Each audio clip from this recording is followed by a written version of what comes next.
Hi, I'm Gabrielle Juliano-Villani, and I'm a licensed clinical social worker, and I specialize in meditation and mindfulness techniques. And today, let's go over havening for anxiety.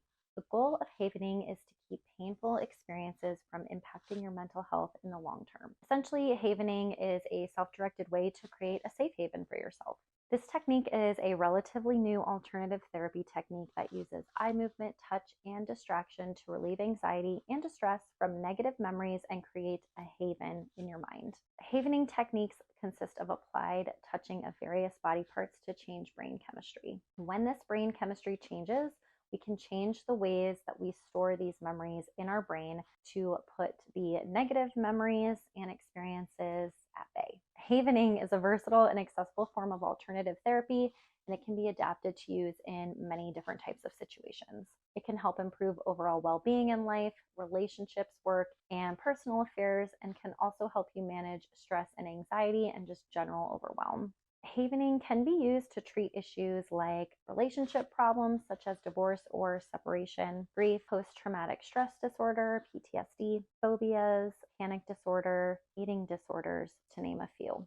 Before I continue, I've linked to our in-depth article on havening and some resources for getting treatment in the comments. Also, help us promote quality, reliable mental health content by subscribing to Choosing Therapy, liking and commenting on this video, and sharing us on social.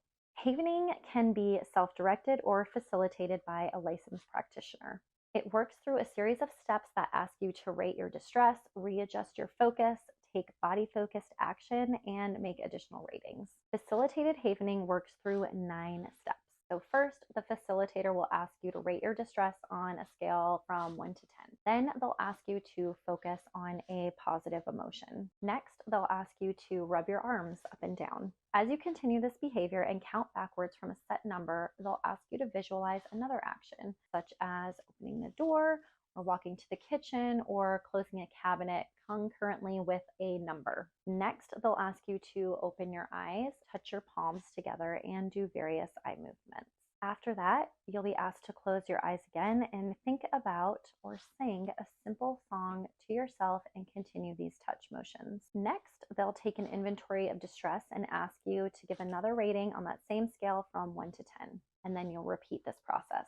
And lastly, they will ask you to rate your distress again. This whole cycle that I just explained can repeat anywhere from 2 and 4 times or until the distress falls to a 1 or even below that. People who practice havening believe it allows for someone to dissociate the emotional experience from the memory of the lived experience, making any kind of negative or traumatic memory less negative or less traumatic. Havening can also be done on your own. It's called self-havening, or it can be facilitated by a professional.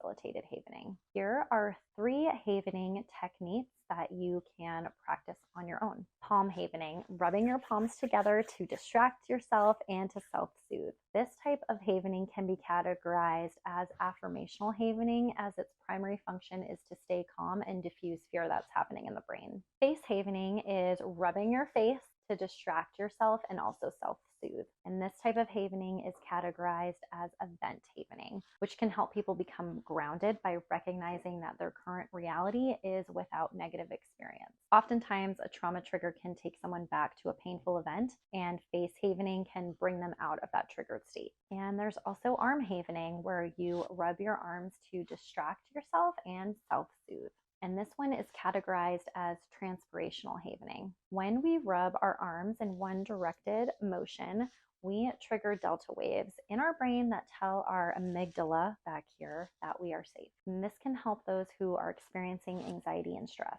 Havening is simple to practice and can be easily taught. It's a tool that can be used to empower someone who's feeling stuck in their stress response. They can practice this on their own once they know how to do the techniques. I've linked to a few resources below to help you find a therapist or to further explore havening if you want to do this on your own.